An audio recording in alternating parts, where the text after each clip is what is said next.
Hello and welcome to today's video. I am Sarvesh Gutti, founder of Auris Wealth, and in this video we are going to understand about the exclusive product that is available for HNI clients, and NRI clients as well. That is AIF, that is Alternative Investment Funds. Okay, so the main concept of the alternative funds is basically to have freedom over a restriction of the traditional funds or traditional investment products. So traditional investment products like mutual funds are bound by rigid SEBI restrictions, and they are limited strictly to standard equities and debt, and they cannot venture into, let's say, real estate or any unlisted shares, etc. And as a result of that, they cannot utilize leverage or access private equity or execute complex trading strategies, and they are designed for retail investors at a mass scale. So if you see over here, there is a simple structure for mutual funds, which is equities, debts, little bit of cash component, but there is no leverage available, and there is no complex or alternate products that can be invested. But this is where the AIFs come into picture. Here there is complete freedom for the fund manager to access products like unlisted stocks or pre-IPO stocks. They can invest in physical real estate, venture debt, and advanced derivative strategies, and they are designed exclusively for high net worth individuals and for higher capital allocation. So you can see over here there is a diverse set of products that AIF can invest into, like unlisted stock, real estate, derivative strategies, and venture debt. This is the first kind of differentiation. The second differentiation is the threshold to entry, wherein normally for a mutual fund you can start even with 100 rupees investment, but for AIF the minimum entry to start investing in an AIF by SEBI is mandated at minimum 1 crore rupees, and the maximum investor cap is at 1000 investors. But most of the AIFs you will find, especially the closed-ended AIF, have around 200 to 500 investors only, and each fund operates strictly as a private pool, closing its doors once the cap is reached. Typically 15 to 20 crores is the recommended foundation for every AIF. The ideal net worth is 15 to 20 crores should be the ideal net worth of the clients who wish to invest in AIF, because let's say if a client is having a net worth of 20 crore rupees, they invest 10% of their portfolio in AIF, so that's around 2 crore rupees. So they can diversify into two AIFs, and this is where they are just getting a allocation to their overall portfolio into alternate products. And these products are designed for those whose primary financial goals are already fully secured through traditional products like mutual funds, PMS, etc. Okay. The AIF universe has three distinct pillars, which is category 1, category 2, and category 3. In category 1, we call them the builder category. Category 2 will call them the scalers and yielders, and category 3 is the strategist. In category 1, the core focus is early stage startup, venture capital, social enterprise, and infrastructure products. Okay, the liquidity in the category 1 fund is especially very kind of illiquid kind of products are invested for category 1 AIF, and that is why they are strictly close ended.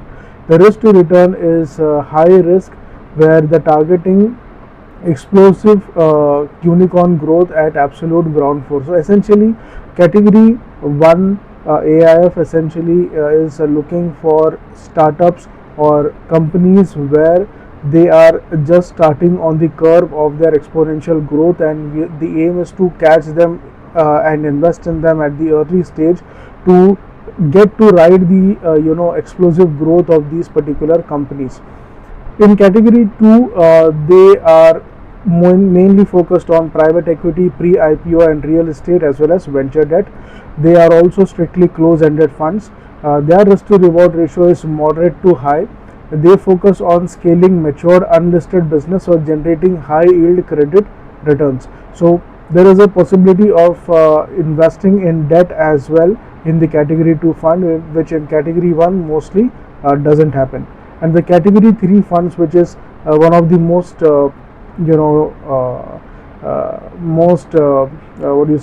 invested category for HNI clients, is because it focuses on hedge funds, it focuses on PIP strategy, and they are also focusing on long short strategies. So the long short strategy is the most I would say invested and the most famous strategy for HNIs.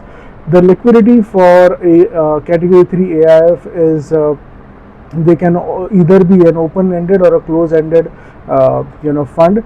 The risk to reward ratio for category 3 is that because they are highly complex products and they use a lot of leverage and derivatives to engineer absolute returns regardless of market direction, there is a in terms of hedge fund, the risk is capped, but the return is also not very high. But the objective over here is to cap the risk and to get the maximum return as much as possible through the hedge fund route and through the long short strategies. In the long short strategies, the idea is very simple. They want to take advantage of movement of the market both on the upside as well as on the downside. So now understanding further into detail about the category 1 AIF, over here they invest in angel and venture capital funds. They are essentially pooling capital to fund early stage startups before they become accessible to the public, and they are eventually targeting $1 billion valuation for exit. They also invest in infrastructure funds where they directly invest into large scale tangible infrastructure development projects. And third is they can also invest in social venture funds where they can deploy capital into businesses that generate structural social change alongside financial returns. Okay, so this is where category 1 can invest. For category 2, they are mostly focused towards private equity. They are taking major stakes in unlisted mature companies with proven business models, readying them for IPOs. Okay. Secondly, they can also invest in real estate funds, bypassing public REITs to directly own and extract rent from physical commercial centers and developments. Okay, so they can directly go and do deal with developers and buy some units of commercial or residential property as well.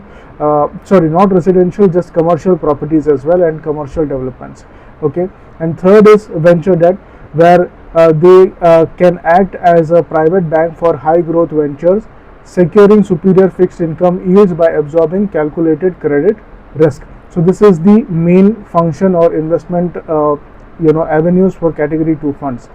Now in terms of category 3, which is a little complicated category, over here you can see they can invest in multiple products.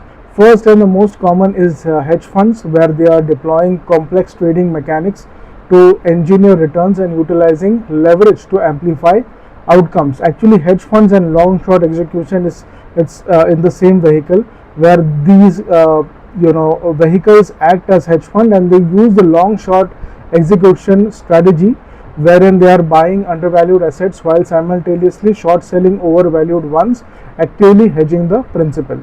And this is the pipe funds, and also they can invest in PIP funds, that is private investment in public equity, wherein they are executing massive discounted private investments into already public equities to capture immediate institutional arbitrage opportunities that are available to them through the market structure.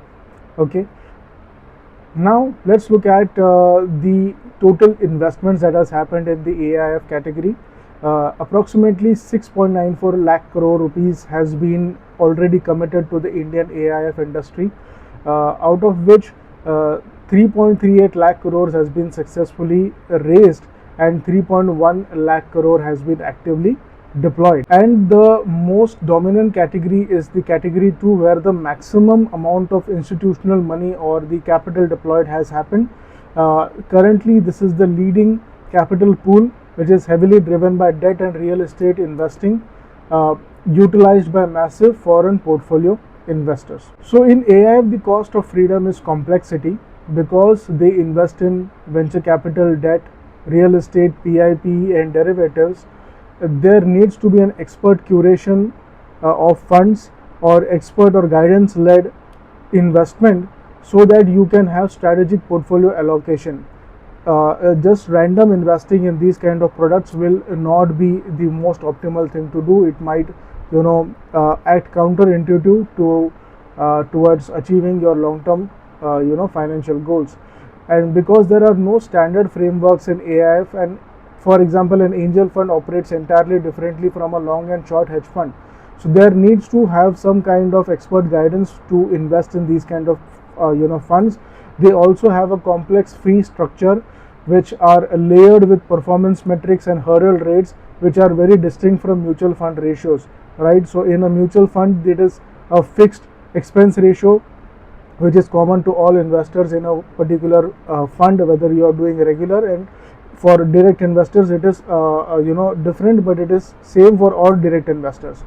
But in the AIF category, the fee structure is a little complex to understand, so one needs to have deeper understanding of all the fees that they are going to pay in order to be investor in this kind of product. And finally, expertise in this product is very, very mandatory. Absolute investment freedom means you need to have the navigating ability to check for blind spots. You are mapping an alternative universe, which is something completely different and completely complex, and also very wide as compared to traditional investment products. So you need to have some professional guidance if you are looking to invest in an AIF category.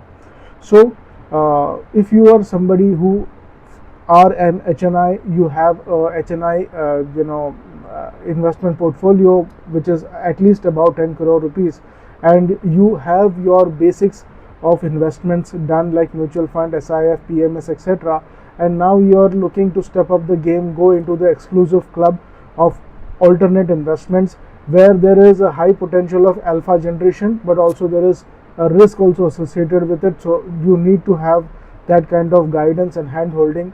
Then we can help you, because we help clients to invest across multiple products with proper professional guidance and research. Of course, we are distributors of financial products. We are not investment advisors. Our job is to first understand your and your family's financial goals. Based on that, we will suggest you to have an allocation in particular product or particular investment category. Based on that, we will suggest you some products that we feel can be suitable for your achievement of your financial goals, and based on that we can help you through our platform, that is the Auris Wealth website and Auris Wealth web application, mobile application.